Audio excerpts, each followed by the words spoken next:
प्यारे बच्चों, मैं एक बार फिर से आपका हमारे यूट्यूब चैनल मेथड पॉइंट में स्वागत करता हूं। बच्चों, आज हम 2019 का सेट 3 करेंगे, जिसका कोड 324 के है। इससे पहले भी हम 2019 के सेट लगा चुके हैं।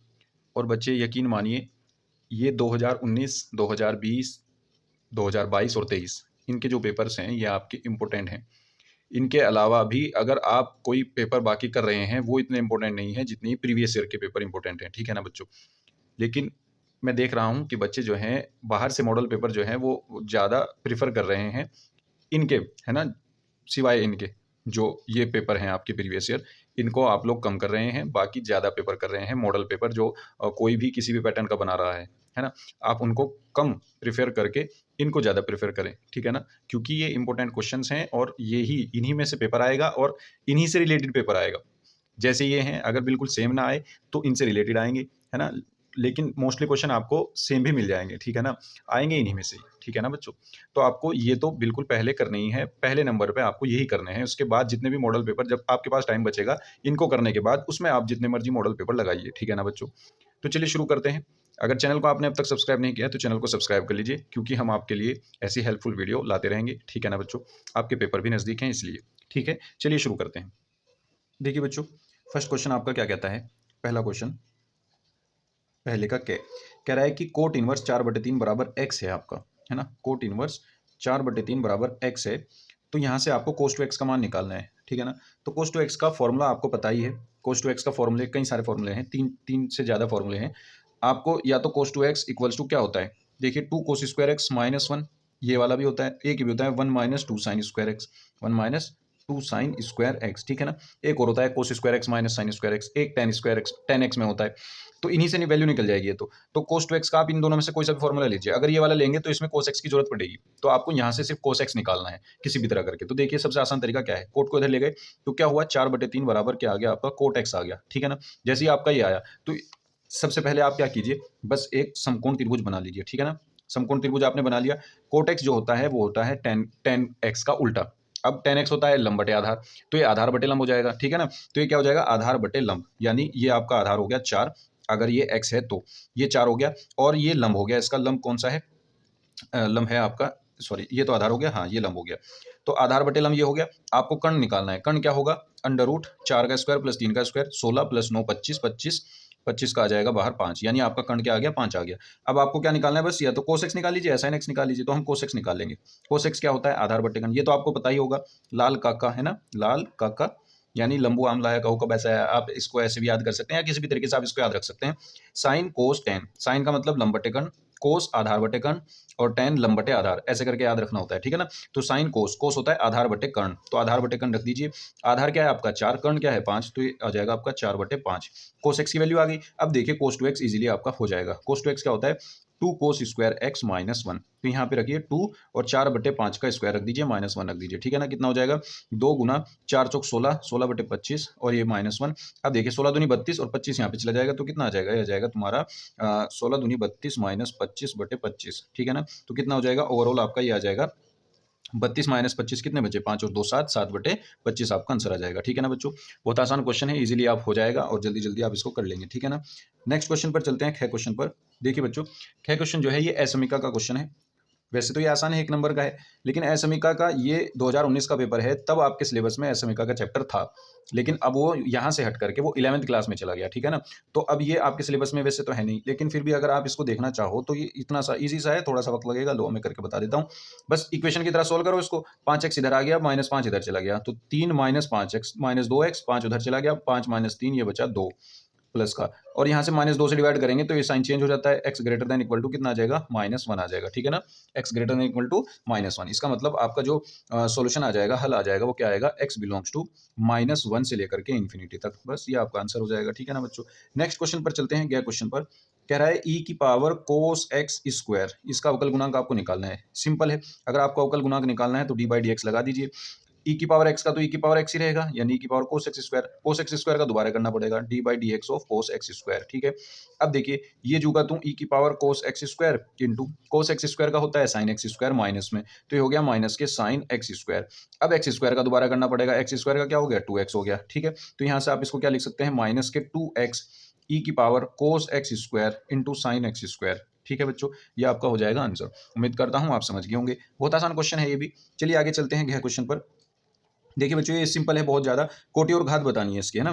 तो d2y upon D x square equals to दे रखा है इसने y plus D Y by D X, और इसकी पावर कितनी दे रखी है इसने 1/5, है ना। तो आप क्या करो, सबसे पहले इस पावर को सॉल्व करो थोड़ा सा, है ना, ऐसे डायरेक्ट नहीं बताना है यहाँ से। तो हम क्या करेंगे, इसको इधर ले आएंगे, तो ये क्या हो जाएगी इधर आकर के power d2y upon D x square, इसकी पावर ये 5 हो जाएगी, ठीक है ना, और इक्वल टू बचेगा y plus D Y by D x. बस यहाँ से आप बता सकते हैं कि इसकी कोटि क्या है और इसकी घात क्या है, ठीक है। तो देखिए यहाँ से अगर मैं कोटि और घात की बात करूँ तो इसमें सबसे ज्यादा बार अवकलन कितनी बार कर रखा है, 2 बार कर रखा है d2y/dx²। तो इसकी जो कोटि हो जाएगी वो तो हो जाएगी 2, कोटि तो 2 हो गई, और घात क्या हो जाएगी, जो सबसे ज्यादा बार अवकलन कर रखा है उस टर्म की पावर देख लो तो कितनी है, 5 है, तो घात इस अवकल समीकरण की क्या हो जाएगी, घात 5 हो जाएगी। बस ये आपका आंसर हो जाएगा, ठीक है। चलिए आगे चलते हैं अगले क्वेश्चन पर। ये कह रहा है कि sec x upon sec x plus tan x, इसका आपको क्या बताना है, समाकलन करके दिखाना है, ठीक है ना। तो देखिए इसका हम कैसे करेंगे, इसको आप एक काम कीजिए, साइन और कोस में तोड़ लीजिए, ठीक है ना, साइन और कोस में। तो ये क्या हो जाएगा, अगर मैं इसको साइन और कोस में करता हूँ, देखिए ये हो जाएगा आपका 1 अपॉन कोस एक्स, ये हो जाएगा आपका 1 अपॉन कोस एक्स, और अपॉन ये भी 1 अपॉन कोस एक्स हो जाएगा, 1 अपॉन कोस एक्स, और ये हो जाएगा sine x upon cos x, ठीक है ना। अब आप इसको सॉल्व करोगे जब एलसीएम लेकर के, तो मैं उम्मीद करता हूँ आप इसको इजीली सॉल्व कर लोगे। तो आपका ये कोस एक्स से कोस एक्स कट जाएगा और आएगा 1 अपॉन 1 प्लस साइन एक्स, ये बचेगा आपका, ठीक है ना। इसमें मैं कंजुगेट कर दूंगा, 1 माइनस साइन एक्स की ऊपर नीचे मल्टीप्लाई कर दूंगा, ठीक है ना, 1 माइनस साइन एक्स की। तो देखिए नीचे 1 plus sine x, 1 minus sine x, 1 minus sine square x हो जाएगा। तो ये हो जाएगा आपका 1 माइनस साइन स्क्वायर एक्स को क्या लिख सकते हैं, कोस स्क्वायर एक्स। तो ये हो जाएगा 1 माइनस साइन एक्स अपॉन कोस स्क्वायर एक्स, और इसको हम अलग अलग लिख सकते हैं, इसके अपॉन में फिर इसके अपॉन में। तो ये क्या आ जाएगा आपका समाकलन 1 अपॉन कोस स्क्वायर एक्स dx, और माइनस ये आ जाएगा समाकलन साइन एक्स अपॉन कोस स्क्वायर एक्स dx। तो अलग अलग हो गए। अब देखिए क्या होगा, इस वाले को मैं लिख सकता हूँ समाकलन, इस वाले को मैं लिख सकता हूँ 1 अपॉन कोस स्क्वायर एक्स को समाकलन सेक स्क्वायर एक्स, ठीक है, dx माइनस, अब sine x upon cos x tan x बन जाएगा, और एक 1 अपॉन कोस एक्स बचेगा, क्योंकि यहाँ पे 2 है नीचे कोस एक्स।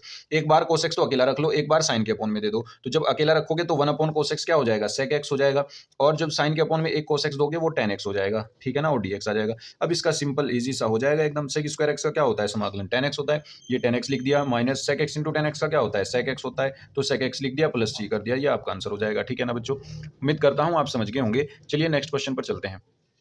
तो देखिए बच्चों नेक्स्ट क्वेश्चन पर चलते हैं, दूसरे का क्या क्वेश्चन देखते हैं, ठीक है ना।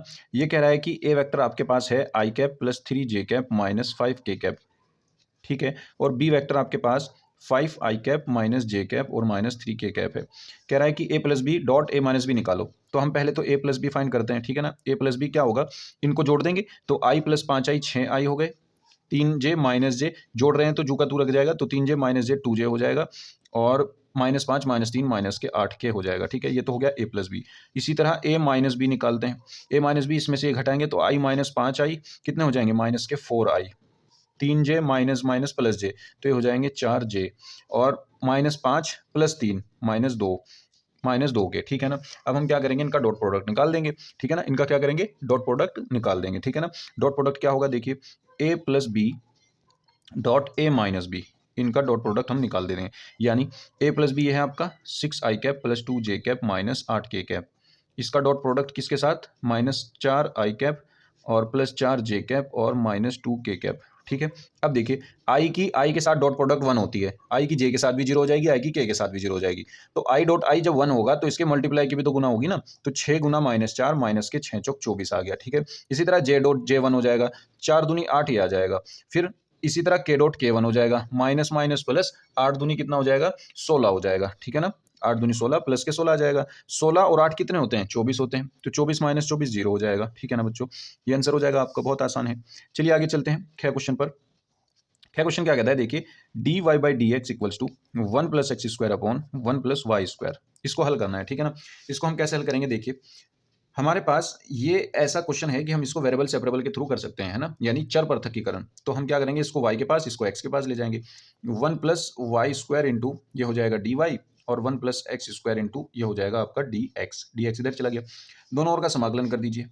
अब समाकलन अलग अलग टर्म का होगा, इसका y के रेस्पेक्ट में y हो जाएगा और इसका y³/3 हो जाएगा, ठीक है, इक्वल्स टू इसका 1 का x हो गया और x स्क्वायर का x³/3 हो जाएगा, और प्लस c लगा देंगे और ये आपका आंसर हो जाएगा, ठीक है। आगे चलते हैं, गया क्वेश्चन पर चलते हैं। देखिए गया क्वेश्चन कहता है कि f(x) बराबर x स्क्वायर और मैपिंग कहाँ से कहाँ है, आर से आर में, आच्छादक नहीं है, ये प्रूफ करना है। तो सबसे पहले हम क्या करेंगे, माना y बराबर एफ एक्स, माना y बराबर एफ एक्स, तो यहाँ से क्या हो जाएगा, y बराबर एफ एक्स की वैल्यू है एक्स स्क्वायर, यहाँ से x की वैल्यू फाइंड करेंगे तो आ जाएगा अंडर रूट माइनस के y, है ना, सॉरी यहाँ पे आ जाएगा अंडर रूट y। तो अब देखिए यहाँ पे अगर मैं y की कोई एक ऐसी वैल्यू बता दूं जिसके लिए x की वैल्यू ना मिले, यानी y की वैल्यू तो हमें यहाँ से उठानी है, x की वैल्यू हमें यहाँ मिलनी चाहिए, तो y की वैल्यू में r में से -1 उठा लेता हूँ, -1 मैंने यहाँ रखा तो रूट के अंदर -1 आ जाएगा, रूट के अंदर -1 आने का मतलब है कि ये संख्या काल्पनिक हो जाएगी, है ना, इमेजिनरी, तो ये x काल्पनिक मिलेगा, जबकि ये x मिलना चाहिए था रियल नंबर, तो यानी काल्पनिक नंबर तो नहीं मिलेगा r में, तो हम इसका मतलब क्या कह देंगे, इसको हम यहाँ कहेंगे कि y बराबर -1 के लिए, -1 के लिए यहाँ कोई x बराबर अंडर रूट -1 r में नहीं है, नहीं है, अतः फलन आच्छादक नहीं है। ठीक है ना बच्चों, ये आपका हो जाएगा प्रूफ, बस ये आच्छादक नहीं है। ठीक है, अगर इसकी सारी वैल्यू के लिए x की सारी वैल्यू इसमें मिलती है तभी आच्छादक होगा, अदरवाइज ये आच्छादक नहीं होगा, कोई एक भी वैल्यू अगर नहीं मिली तो उसके लिए आच्छादक नहीं होगा। आगे चलते हैं, देखिए क्वेश्चन देखते हैं, x प्लस वाई दे रखा है, x माइनस वाई दे रखा है, बहुत आसान है, x प्लस वाई दे रखा है इसने, ये क्या हो गया 5 2 0 9, ठीक है, दूसरी दे रखी है x माइनस वाई, वो क्या है 3 6 0 -1, इन दोनों को जोड़ दो समीकरणों को, है ना, समीकरणों को जोड़ने पर, इसको 1 मान लेना, इसको 2 मान लेना, कह देना समीकरण 1 2 को जोड़ने पर y से y कैंसिल आउट हो जाएगा क्योंकि 0 हो गया ना, plus y minus y, x x 2x हो जाएंगे, 2x इक्वल्स टू इन दोनों को जोड़ देंगे, तो 5 और 3 हो गए 8, 2 और 6 हो गए ये भी 8, 0 प्लस 0 0, 9 और -1 ये भी 8, तो यानी ये आ गया 8 8। अब x की वैल्यू अगर आप यहाँ से देखोगे तो क्या हो जाएगी, ये 2 अपॉन में चला जाएगा, 1/2 हो जाएगा, 1/2 हर एलिमेंट के अपॉन में चला जाएगा, तो ये क्या हो जाएगा आपका 4 4 4 0 आ जाएगा, ये 4 आ जाएगा, ठीक है ना, ये आपका x आ जाएगा। x की वैल्यू अब उठा करके किसी एक में रख दोगे तो वहां से y की वैल्यू आ जाएगी, ठीक है ना, तो देखिए ये x की वैल्यू उठा करके मान लीजिए मैं पहली इक्वेशन में रख देता हूँ, इसको 1 मान लेते हैं, इसको 2 मान लेते हैं, है ना, फर्स्ट इक्वेशन में समीकरण 1 से, समीकरण 1 से, तो देखिए ये जो x की वैल्यू है ये इधर जाएगी माइनस में, तो यहाँ पे y आ जाएगा, y इक्वल्स टू क्या आएगा, ये आएगा 5 2 0 9, इसमें से x की वैल्यू घटाएंगे 4 4 0 4, तो यहाँ से क्या आ जाएगा आपके पास, देखिए यहाँ से आपके पास आ जाएगा 5 में से 4 गया 1, 2 में से 4 गया -2, 0 में से 0 गई 0, 9 में से 4 गए 5, ये आपका हो जाएगा आंसर। ठीक है ना बच्चों, उम्मीद करता हूँ आप समझ गए होंगे, बहुत आसान क्वेश्चन है ये, तो आप ऐसे भी कर लेंगे इजीली। चलिए आगे चलते हैं डे अड़े क्वेश्चन पर, है ना, ये कहता है देखिए बहुत आसान क्वेश्चन है, एफ ऑफ एक्स बराबर 2x² - 1 की सत्यता की जांच करनी है x बराबर 3 पर, तो आपको एक तो वैल्यू निकालनी है लिमिट एक्सटेंडिंग टू 2 पर डायरेक्ट फंक्शन की वैल्यू, यानी लिमिट एक्सटेंडिंग टू 3 पे फंक्शन क्या है आपका 2x² - 1, जब इसमें मैं वैल्यू रखूंगा 3 की गुना 3 यहाँ पे रख दूंगा तो 3 का स्क्वायर 9 हो जाएगा, 9 दूनी 18, 18 में से गया 17 आ जाएगा, और फंक्शन की वैल्यू उस वैल्यू पर यानी 3 पर फंक्शन की वैल्यू क्या है, वो भी सेम यही है 2 इंटू 3 का स्क्वायर -1, 3 का स्क्वायर 9, 9 दूनी 18 -1, ये भी 17 है, तो ये दोनों बराबर ही है, इसका मतलब ये x बराबर 3 पर सतत है। ठीक है ना बच्चों, चलिए आगे चलते हैं तीसरे क्वेश्चन पर। देखिए बच्चों तीसरे का क्या क्वेश्चन है, ये पहले भी आया हुआ है, कई दफ़ा आया हुआ है पीछे, ठीक है ना, तो हम इसको दोबारा कर देते हैं। देखिए a cos x plus b sin x ये दे रहा है, अब ये कह रहा है कि इसको प्रूफ करो, यानी 2 बार तो हमें करना पड़ेगा, तो dy by D x equals to कितना आ जाएगा, a cos x का हो गया minus sine x plus b sin x का हो गया cos x, ठीक है, दोबारा फिर करेंगे, ये हो जाएगा d2y by D x square, अवकलन कर रहे हैं हम, ठीक है ना, माइनस a sin x का हो जाएगा cos x और b जो का तू cos x का हो जाएगा माइनस साइन x, ठीक है।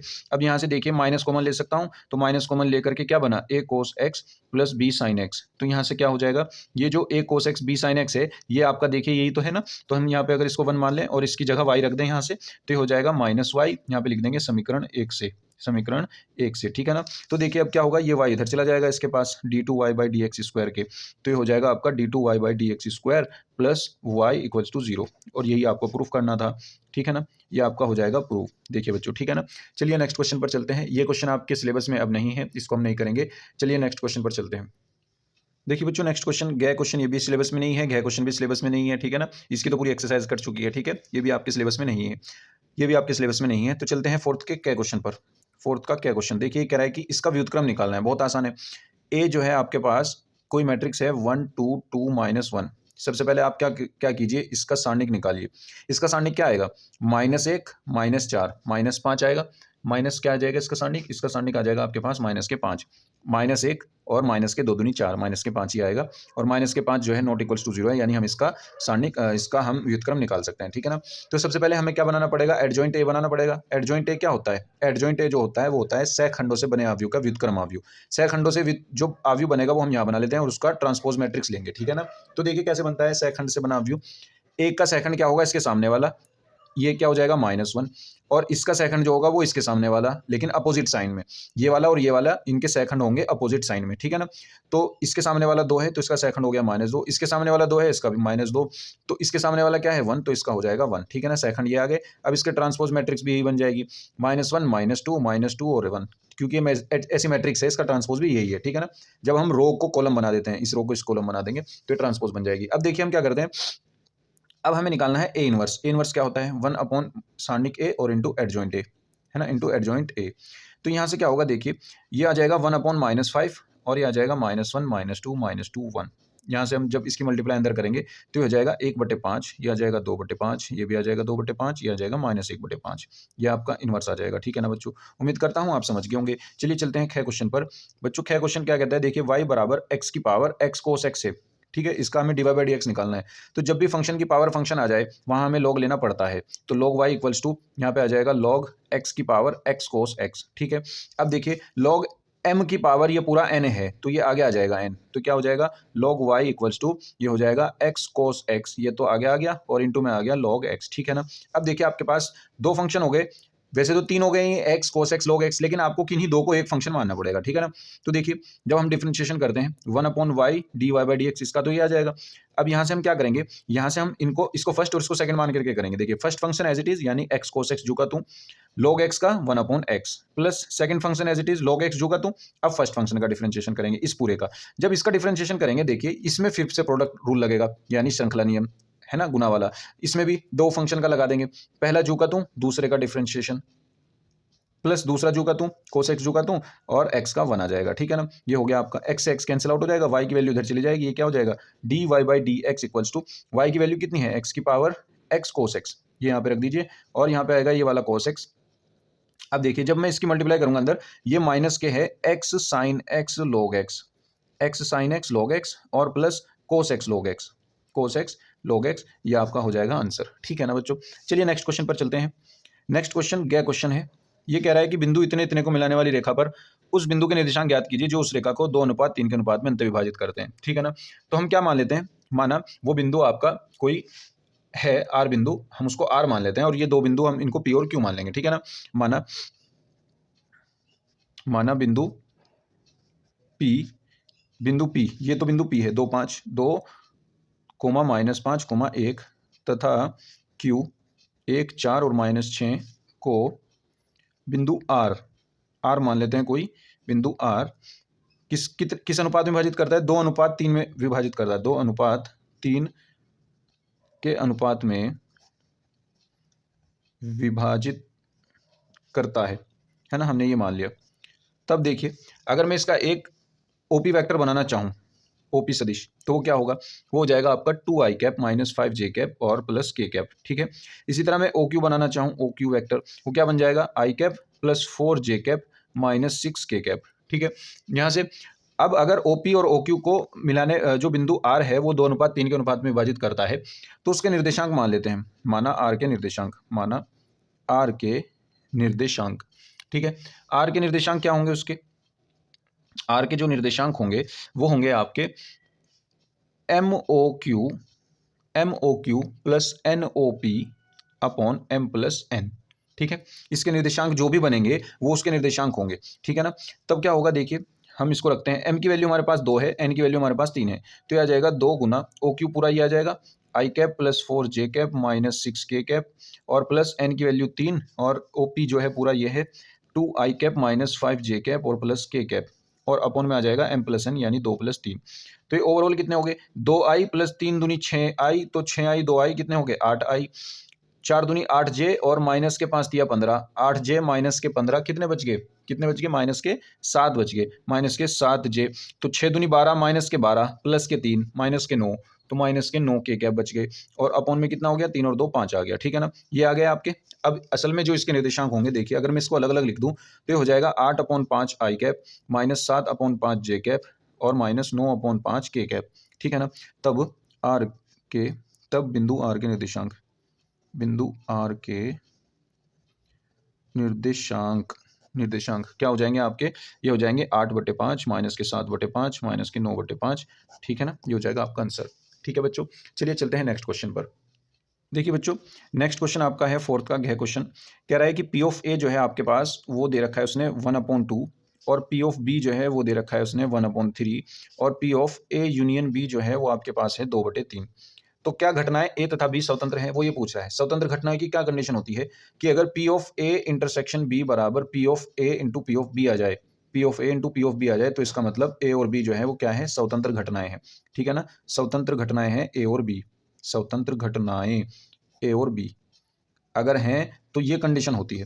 तो हम क्या करेंगे, पहले तो हमें ए इंटरसेक्शन बी निकाल के देखना पड़ेगा। तो हम जानते हैं P of A intersection B का फॉर्मूला एक होता है आपके पास कि P of A plus P of B minus P of A union B. तो ये तीनों वैल्यू आपके पास हैं, 1/2 प्लस 1/3 माइनस 2/3, कितना हो जाएगा 1/2, एक में से 2 गया माइनस 1/3, तो कितना आ जाएगा 3 माइनस 2 1/6 आ जाएगा, है ना। और अगर मैं P of A intersection B तो 1/6 आ गया। अगर मैं P of A into P of B अलग से देखूं, वो क्या आएगा 1/2 गुना 1/3, यही तो है। पी ऑफ ए की वैल्यू 1/2, इसकी वैल्यू 1/3 रख दी, ये भी 1/6 आया। तो देखिए P of A intersection B भी 1/6 आ रहा है और इसका डॉट प्रोडक्ट भी 6 आ रहा है, तो इसका मतलब ये कंडीशन सेटिस्फाई हो गई। अतः अतः P of A intersection B बराबर P of A into P of B बराबर सब 1/6 आ रहे हैं। अतः क्या हो जाएगा, ए और बी स्वतंत्र घटनाएं हैं। अतः ए और बी स्वतंत्र घटनाएं हैं, स्वतंत्र घटनाएं हैं, ठीक है ना बच्चों। चलिए नेक्स्ट क्वेश्चन पर चलते हैं। नेक्स्ट क्वेश्चन आपका देखिए फिफ्थ का क्या पार्ट। बच्चों फिफ्थ का क्या पार्ट जो है ये हम आपको पहले ही करा चुके हैं, ये हमने आपको कराया है 324 ए वाई में 6 का ख है ये, ठीक है ना। लिंक डिस्क्रिप्शन में आपको मिल जाएगी, आप इसको वहां से कर लेना, ठीक है। ख क्वेश्चन देखते हैं बच्चों, ख क्वेश्चन भी हम आपको करा चुके हैं, ये भी आपका 324 ए वाई कोड में कहाँ पर है, 324 ए वाई कोड में 5वें का ग है, ठीक है ना। बस उसमें क्या होगा, जैसे इसने साइन एक्स दे रखा है वहां पे इसकी जगह tan x होगा, ठीक है ना। वो आप मुझे पता है, आप इजीली कर लेंगे, ठीक है ना। चलिए आगे चलते हैं ग क्वेश्चन पर। गया क्वेश्चन बच्चों आपके सिलेबस में नहीं है, इसको मत कीजिएगा, सिलेबस में नहीं है, टाइम वेस्ट करके कोई फायदा नहीं है। इसी तरह गया क्वेश्चन भी आपके सिलेबस में नहीं है, अंग क्वेश्चन भी आपके सिलेबस में नहीं है, लेकिन ये क्वेश्चन में थोड़ा सा मुझे कंफ्यूजन है क्योंकि इसके जैसे कुछ क्वेश्चन उसने सिलेबस में दे रखे हैं, एक्सरसाइज में भी दे रखे हैं, है ना। तो अगर हम इसको ना करें तो इसमें शायद हमारा नुकसान हो जाए, क्या पता ये आ जाए, क्योंकि ये क्वेश्चन इसके जैसे क्वेश्चन जब हैं तो ये भी होगा। तो हम इसको करा दिया है मैंने, फिर भी ये क्वेश्चन आपको करा दिया है, और ये मैंने एक्सी कोड में आपको 324 एक्सी कोड में फोर्थ का क्या क्वेश्चन है, ठीक है ना, मैंने इसको करा दिया है। लिंक डिस्क्रिप्शन में आपको सबकी मिल जाएगी, ठीक है। छह क्वेश्चन पर चलते हैं। देखिए छह क्वेश्चन बड़ा ही आसान क्वेश्चन है। इसने कहा है कि ए बराबर अगर आपके पास माइनस के 2, 4 और 5 है, और बी आपके पास जो बी है आपके पास वो है 1, 3 माइनस 6, तो आपको क्या निकालना है, देखिए आपको प्रूफ करना है कि ए बी का whole dash equal to B dash A dash. तो आपको सबसे पहले तो इनका मल्टीप्लीकेशन चाहिए, एक तो इनका मल्टीप्लीकेशन चाहिए। चलो मल्टीप्लीकेशन निकाल देते हैं इनका। मल्टीप्लीकेशन क्या होगा, अब इसकी गुना पहले एलिमेंट में करेंगे तो पहला एलिमेंट बनेगा, तो माइनस के 2, फिर इसकी गुना इसमें करेंगे माइनस के 3 दूनी 6, फिर इसकी गुना इसमें करेंगे माइनस माइनस प्लस 6 दूनी 12। इसी तरह ये 4 एकम 4, 4 तिया 12, 4 छिक 24 माइनस के 24, 5 एकम 5, 5 तिया 15 माइनस के 6 पंजे 30, तो ये आ जाएगा माइनस के 30। ये आ जाएगी आपकी ए बी का ए बी आ जाएगा ये। अगर मैं ए बी का होल डैश निकालना चाहूँ यानी ट्रांसपोज मैट्रिक्स, तो इसका उल्टा कर दो, बस इसकी रो को कॉलम बना दो, माइनस के 2 6 12 और 4 12 माइनस 24 और 5 15 माइनस 30, ठीक है ना। ये आपकी हो जाएगी ए बी का होल डैश, ये तो आ गया अलग। अब देखिए ए डैश बी डैश है तो बी डैश ए डैश की मल्टीप्लाई भी करनी पड़ेगी। तो अगर मैं यहाँ से बी डैश ए डैश निकालना चाहूँ वो क्या होगा, देखिए बी डैश मेरे पास जो होगा वो होगा, इसको बस इसकी रो को कॉलम बना देंगे तो बस ये ऐसी हो जाएगी, ये रो मैट्रिक्स है ना, इसकी कॉलम मैट्रिक्स बन जाएगी, माइनस के 6 आ जाएगा यहाँ पे, ये हो गया बी डैश। और अगर मैं ए डैश निकालना चाहूँ तो ए डैश आपका अब की बार ये कॉलम मैट्रिक्स है यानी स्तंभाव्यू है, इसकी पंक्तियाव्यू बन जाएगा। तो पंक्तियाव्यू कैसा होगा, माइनस के 2 4 और 5, ठीक है ना। इनकी मल्टीप्लाई करनी है बस आपको अब। तो बी डैश ए डैश जब आप करोगे बी डैश ए डैश तो वो क्या हो जाएगा, देखिए इसकी मल्टीप्लाई यहाँ करूंगा ऐसे, तो ये आ जाएगा आपका -2 4 5 और ये आ जाएगा -6 12 15 और ये आ जाएगा आपका 12 -24 और -30, ठीक है ना बच्चों। ये आ जाएगा आपका और ये देखिए यहीं पे ए बी डैश यही था सेम और बी डैश ए डैश भी यही है, तो इसका मतलब अतः क्या हो जाएगा हमारे पास, अतः ए बी का होल डैश जो है वो बी डैश ए डैश के बराबर है, बी डैश ए डैश के बराबर है। अतः ये बात प्रूफ हो जाती है। ठीक है ना बच्चों, उम्मीद करता हूँ आप समझ गए होंगे। चलिए आगे चलते हैं नेक्स्ट क्वेश्चन पर। देखिए बच्चों नेक्स्ट क्वेश्चन आपका 6th का क्या क्वेश्चन देखते हैं। ये कह रहा है कि F of X equals to आपके पास 3x raise to the power 4 plus 4x cube minus 12x square plus 12 का उच्चतम तथा निम्नतम मान ज्ञात कीजिए। इसका उच्चतम निम्नतम मान ज्ञात करना है तो बहुत आसान है। एक बार आप इसका अवकलन कीजिए, DWR2x differentiate with respect to x, ये हो जाएगा f dash x equals to 4 तिया 12 x3, 4 तिया ये भी 12 x2 माइनस 12 दूनी 24 x और प्लस 0। ठीक है, अब क्या करो, उच्चतम व निम्नतम मान के लिए, उच्चतम व निम्नतम मान के लिए, उच्चतम व निम्नतम मान के लिए आप क्या कर दो, f डैश x को 0 रख दो। ये क्या हो जाएगा, वैसे यहाँ पे हम लिखते हैं क्रांतिक मान के लिए क्योंकि x के क्रांतिक मान निकलते हैं, लेकिन फिर भी कोई दिक्कत नहीं है, यहाँ पे ऐसे भी लिख देंगे। तो ये क्या हो जाएगा, इसको जब हम 0 रखेंगे 12x cube plus 12x square minus 24x equals to 0।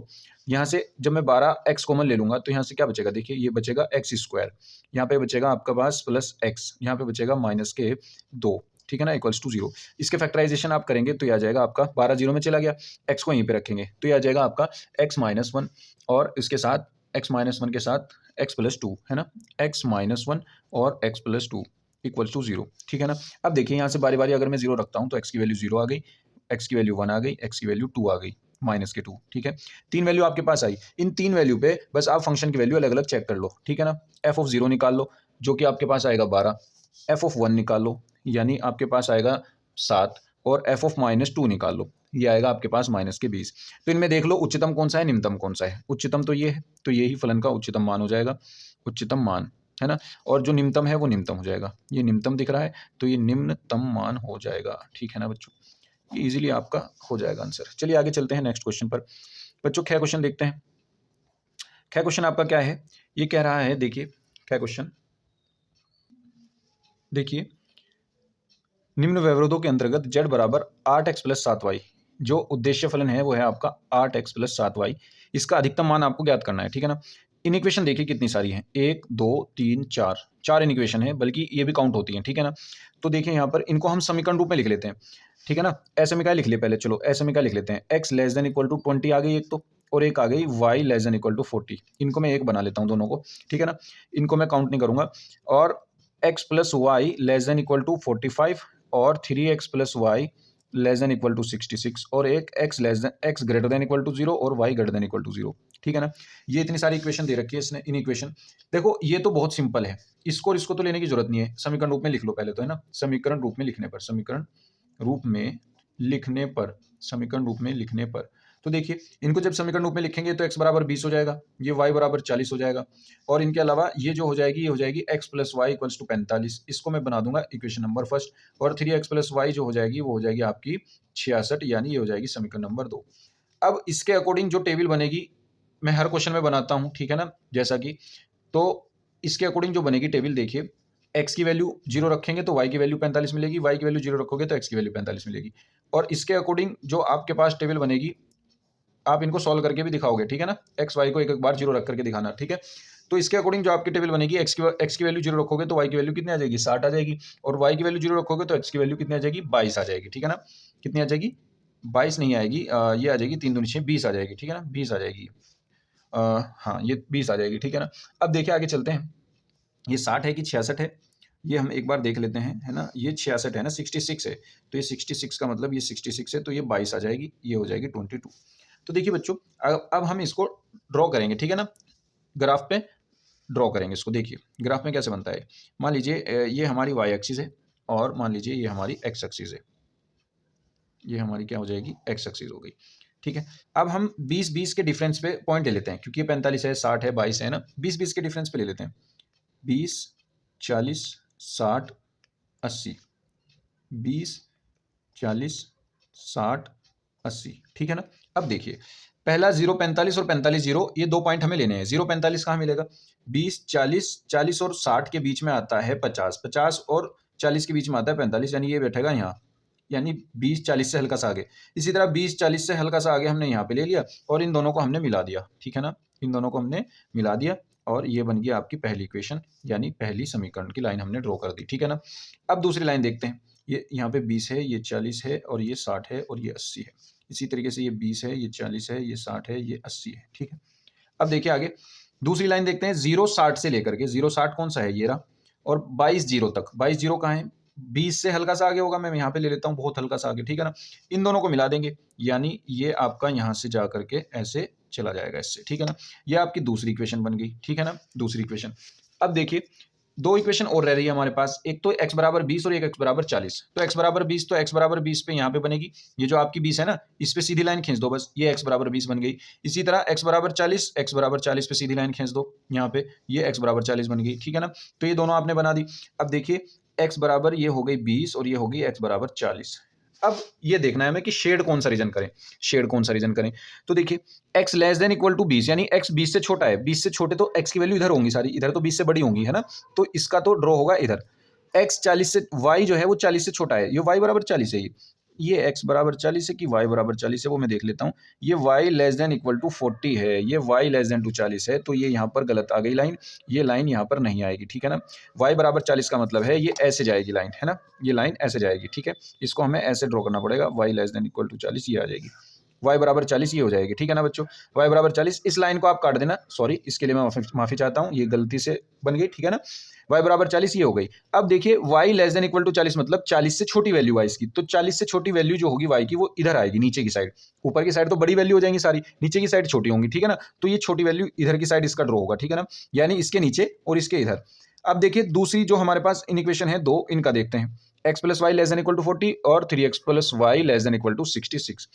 मूल बिंदु पर चेक कर लो, मूल बिंदु यानी 0-0 पर, है ना, 0-0 वैल्यू रख दो मूल बिंदु। मूल बिंदु क्या होता है, 0,0 पर। जब मैं यहाँ पे 0-0 रखूंगा तो 0 लेस देन इक्वल टू 45 हो जाएगा, 0 लेस देन इक्वल टू 45, और ये बात सत्य है। अगर ये बात सही है, 0-0 रखने के बाद 0 लेस देन इक्वल टू 45 यानी 0 45 से छोटा होता है, ये बात सही है, तो इसका मतलब इस लाइन से मूल बिंदु की तरफ शेड करेंगे।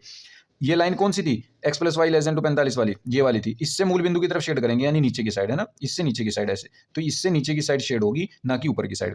दूसरी देखते हैं, अगर मैं इसमें 0-0 रखता हूं तो ये भी सही आ जाएगा, 0 लेस देन इक्वल टू 66 आ जाएगा, 0 लेस देन इक्वल टू 66, ये भी बात सही है। इसका मतलब इस वाली जो दूसरी लाइन है इसके भी नीचे की साइड शेड होगा। अब देखिए इस लाइन के भी नीचे, इस लाइन के भी नीचे, इस लाइन के इधर और इस लाइन के भी नीचे, तो ऐसी एक शेड ये बन रही है यहाँ पर, ठीक है ना, ये वाली ये बन रही है, ठीक है ना। तो ये पॉइंट जो आपको मिल रहे हैं, ये वाली जो आपको मिल रहा है एरिया, इसमें आप शीर्ष बिंदु उठा लीजिए, 1 2 3 4 और एक मिलेगा आपको ये 5 और एक मिलेगा ये आपको 6। ये 6 पॉइंट आपको मिले हैं और इन 6 पॉइंट पर आपको ये देखना है, ठीक है ना, कि जेड का मान किस पर अधिकतम है। तो देखिए ये तो 0-0 हो गया, ये 20,0 हो गया, और ये पॉइंट कौन सा होगा, x बराबर 20 इस वाली इक्वेशन में रख दो, ये वाली इक्वेशन यानी दूसरी इक्वेशन कौन सी है, ये रही दूसरी इक्वेशन, ये वाली देखिए ये दूसरी इक्वेशन है। इस दूसरी इक्वेशन में x बराबर 20 रख दूं तो 20 या 60 हो गया, 60 इधर गया, 66 माइनस 60 6 बचा, y की वैल्यू 6 आ गई। तो ये जो पॉइंट मिला, ये पॉइंट आपको क्या मिलेगा, 20,6 है ना, 20,6 मिलेगा आपको ये। तो ये 20,6 आ गया, ये वाला पॉइंट, ये क्या आ गया 20,6, ठीक है, 20,6 आ गया। अब आगे चलते हैं, नेक्स्ट पॉइंट ये वाला है आपका, यानी पहली और दूसरी लाइन को जो सॉल्व करके इक्वेशन जो सॉल्व करके पॉइंट आएगा वो, तो पहली और दूसरी को जो सॉल्व करके पॉइंट आएगा वो क्या आएगा, देखिए वो पॉइंट आपका आता है,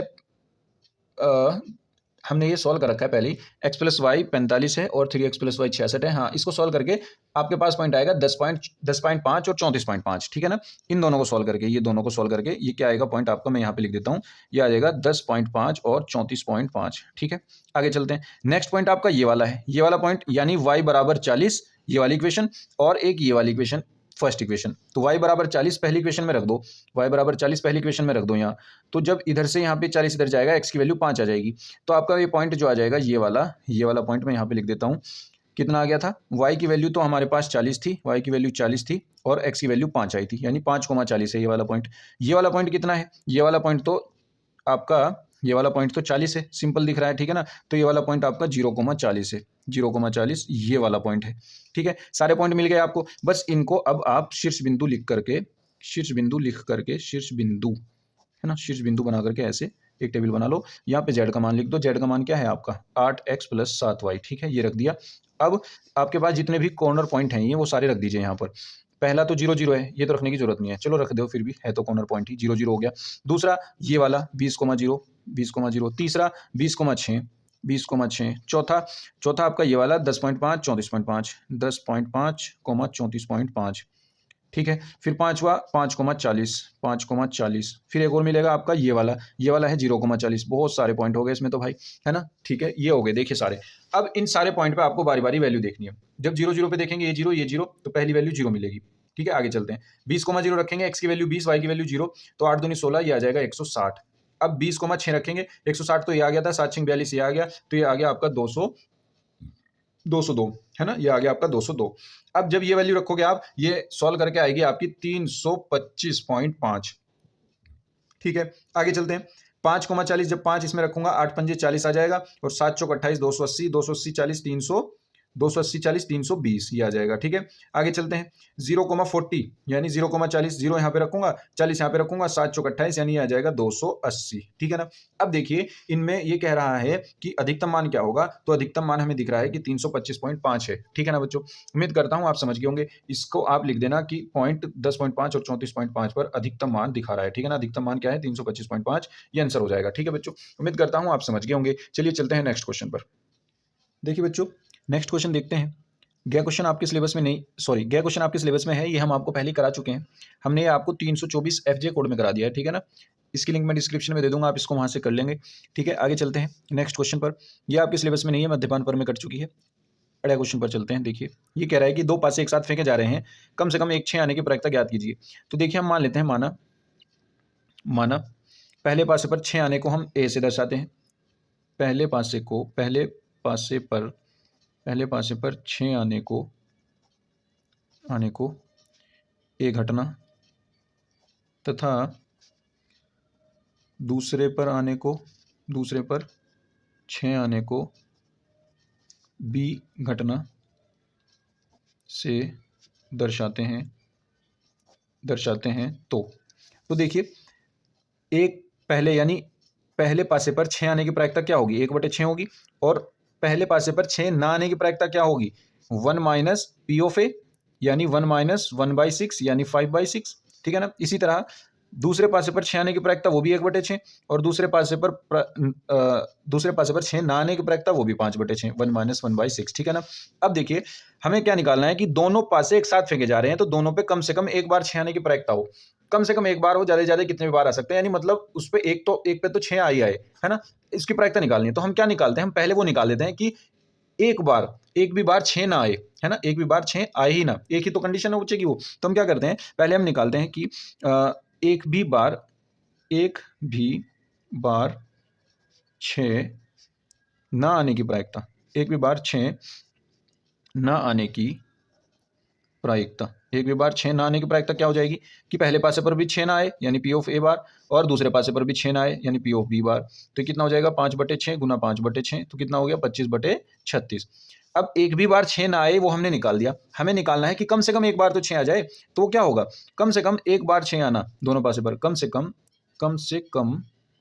कम एक 6 आने की प्रायिकता, एक 6 आने की प्रायिकता वो क्या हो जाएगी, वो हो जाएगी आपकी 1 माइनस एक भी बार 6 ना आए उसकी प्रायिकता ना, एक भी बार 6 ना आने की प्रायिकता, एक भी 6 ना आने की प्रायिकता, ठीक है ना। तो ये क्या हो जाएगा, 1 माइनस 25/36, और 36 माइनस 25 कितना हो जाएगा, 36 माइनस 25/36, और ये आपका हो जाएगा 11/36, ठीक है ना बच्चों।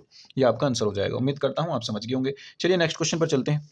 नेक्स्ट क्वेश्चन आपका सातवें का, सॉरी ये वाला जो क्वेश्चन है आपके सिलेबस में नहीं है, इसलिए हम इसको नहीं करेंगे। सातवें के क्या क्वेश्चन पर चलते हैं। सातवें का क्या क्वेश्चन जो है आपका, ये दे रखा है इसने, x minus Y plus 2z equals to 1, और 2y minus 3z equals to 1, और 3x minus 2y plus 4z equals to 2। देखिए बच्चों हम इसको जल्दी जल्दी करेंगे, ठीक है ना। सबसे पहले हम इसमें इसको ax बराबर b फॉर्म में लिख लेते हैं, ax बराबर b रूप में लिखने पर, ठीक है ना। तो देखिए क्या हो जाएगा, ए जो हो जाएगा आपके पास यहाँ से ए मैट्रिक्स, वो हो जाएगी आपकी 1 माइनस 1 और 2, 0 2 माइनस 3, 3 माइनस 2 और 4, और यहाँ पे आ जाएगा x y z, और यहाँ पे बराबर में आ जाएगा 1 1 2, ठीक है। अब सबसे पहले आपको निकालना होता है ए का सारणिक। ए का सारणिक आप निकालोगे वो आएगा -1 जो कि नॉट इक्वल्स टू 0 है, यानी आप इन्वर्स निकाल सकते हैं। तो आप उसके बाद निकालेंगे सहखंडों से बना अवयव और उसका परिवर्त करेंगे तो बनेगा एडजॉइंट ए। एडजॉइंट ए क्या होता है? ए के सहखंडों से बने अवयव का परिवर्त अवयव। यानी देखिए पहले हम ए के सहखंडों से अवयव बनाते हैं, 2 - 9 - 6, 0 - 2 - 1, -1 3 और 2। इसका परिवर्त अवयव हम बनाएंगे। परिवर्त अवयव क्या होगा? परिवर्त अवयव इसका देखिए ये हो जाएगा 2 - 9 - 6, 0 - 2 - 1 और ये हो जाएगा -1 3 2, ठीक है ना? ये हो जाएगा आपका एडजॉइंट ए। अब एडजॉइंट ए के बाद जब हम निकालते हैं ए इनवर्स तो आता है 1/a एडजॉइंट ए। वो मैं नहीं लिखता, मैं डायरेक्ट इस इक्वेशन पे चलूंगा। x equals to A inverse B आ जाएगा, ठीक है ना, समीकरण 1 से। बच्चों इसके जैसे हम हर पेपर में क्वेश्चन कर रहे हैं तो आप वहां से देख सकते हैं, ठीक है ना।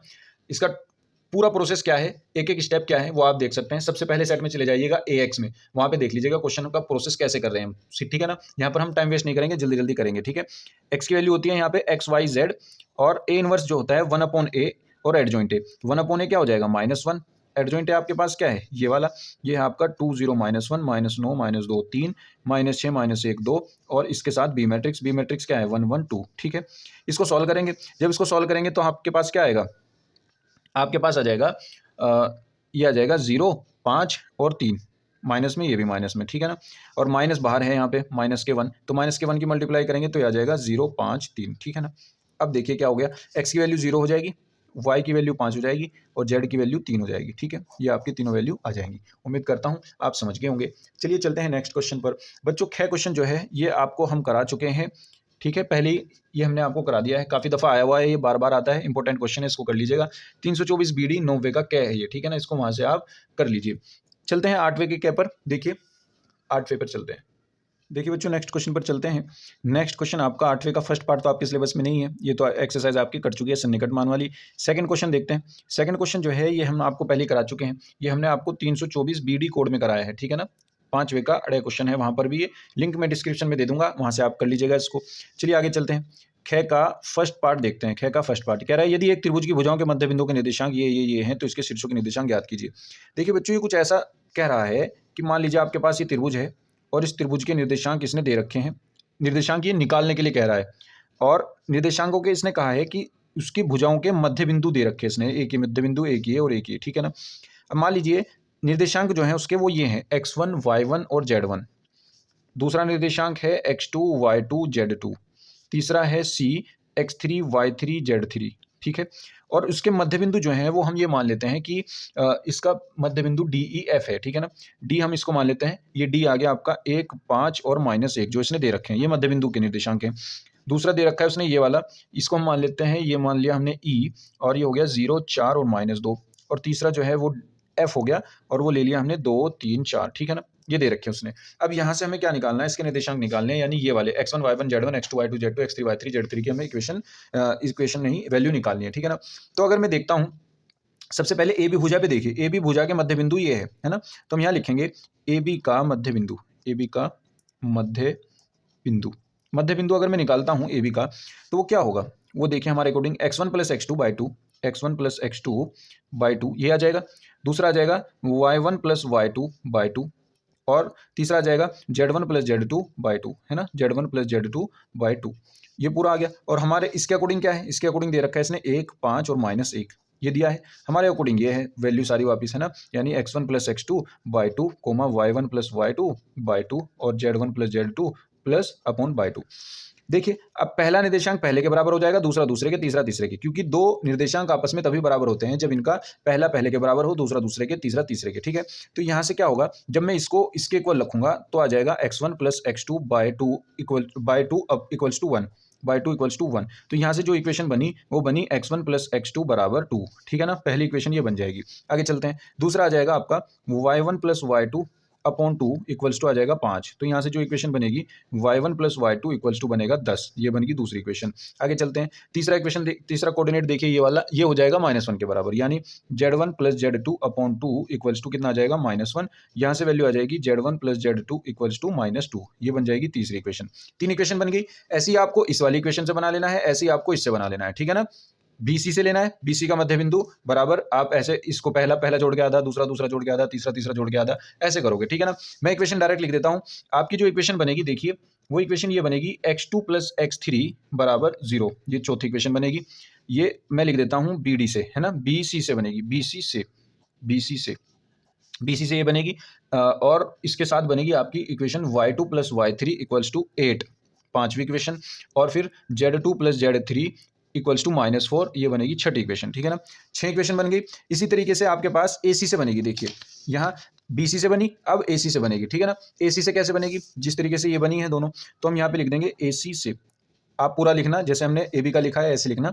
तो इससे जो 3 इक्वेशन आपकी बनेगी वो बनेगी x1 plus x3 equals to 4, y1 plus y3 equals to 6 और z1 plus z3 equals to 8, ठीक है ना। ये 7वीं, ये 8वीं और ये 9वीं, ठीक है ना। 9 इक्वेशन आपकी बन गई। अब देखिए बच्चों, ये जो 9 इक्वेशन है आपको इनको आपस में सॉल्व करके x1 y1 x2 y2 z1 z2 z3 सबकी वैल्यू निकाल लेनी है, ठीक है ना। अब वो आपको देखना है कैसे हम इसको सॉल्व करेंगे। देखियो मैं आपको हिंट देता हूं थोड़ी सी। यहां से आप पहली इक्वेशन उठाना, यहां से आप चौथी इक्वेशन उठाना, यहां से आप 7वीं इक्वेशन उठाना। x1 x2 x2 x3 x1 x3, इन तीनों इक्वेशन को लेकर के आप इनको सॉल्व करो। इनको सॉल्व करके 3 वेरिएबल है, 3 इक्वेशन है, इजीली सॉल्व हो जाएंगी और इजीली आपके आंसर आ जाएंगे, ठीक है ना। मैं एक इक्वेशन आपको सॉल्व करके दिखाता हूं, बाकी आप खुद सॉल्व कर लीजिएगा, ठीक है। देखिए मैं क्या करता हूं, इस इक्वेशन में से ये इक्वेशन घटा देता हूं। यहां से x2 घट जाएगा और x1 माइनस x3 आ जाएगा, 2 माइनस 0, एक में से 4 घटा करके, ठीक है ना। समीकरण एक में से समीकरण 4 घटाने पर x2 से x2 घट जाएगा, x1 माइनस x3 बराबर 2 आ जाएगा, क्योंकि 2 में से 0 गया 0, है ना। देखिए हम ऐसे करेंगे, समीकरण हम घटा देते हैं, एक में से 4, एक में से 4 हमने घटा दिया ये। तो यहां से देखिए x1 plus x2 equals to 2 है और आपका चौथी इक्वेशन है x2 plus x3 equals to 0 है। जब मैं घटाऊंगा ये माइनस हो जाएगा, ये माइनस हो जाएगा, ये माइनस हो जाएगा, x2 से x2 गया और x1 माइनस x3 आ गया, x1 माइनस x3 बराबर 2 में से 0 होगी, कितना आ जाएगा, 2 आ जाएगा। अब जो ये नई इक्वेशन बनी इसको इस फोर्थ इक्वेशन के साथ सॉल्व कर लो, 4 और 5 से। देखिए इसमें भी x1 माइनस x3 है, यहाँ भी x2 माइनस x3 है, ठीक है ना। तो x2 प्लस x3 है, तो x2 x3 यहाँ पे इन दोनों को सॉल्व करो, यहाँ से x1 x2 x3 की वैल्यू निकाल लो, ठीक है ना। तो यहाँ से जब आप सॉल्व कर लोगे तो मैं आपको डायरेक्ट लिखवा देता हूँ, x1 की वैल्यू आ जाएगी 3, x2 की वैल्यू आ जाएगी -1 और x3 की वैल्यू आपके पास 1 आ जाएगी, ठीक है। इसी तरीके से जिस तरीके से हमने यहाँ पे कौन कौन सी पहली, चौथी और 7वीं इक्वेशन ली, ऐसे ही हम दूसरी, 5वीं और 8वीं इक्वेशन लेंगे, ठीक है ना। समीकरण 2 5 8 से y1 की वैल्यू आपके पास आ जाएगी 4, y2 की वैल्यू आ जाएगी 6, y3 की वैल्यू आ जाएगी 2, ठीक है। ऐसे ही समीकरण समीकरण 3 6 9, इन तीनों से इनको सॉल्व करने पर z1 की वैल्यू आ जाएगी 5, z2 की वैल्यू आ जाएगी -7 और z3 की वैल्यू आ जाएगी 3, ठीक है ना। इस तरीके से आप इस क्वेश्चन को कर सकते हैं और यहाँ से ये सॉल्व हो जाएगा, ठीक है ना।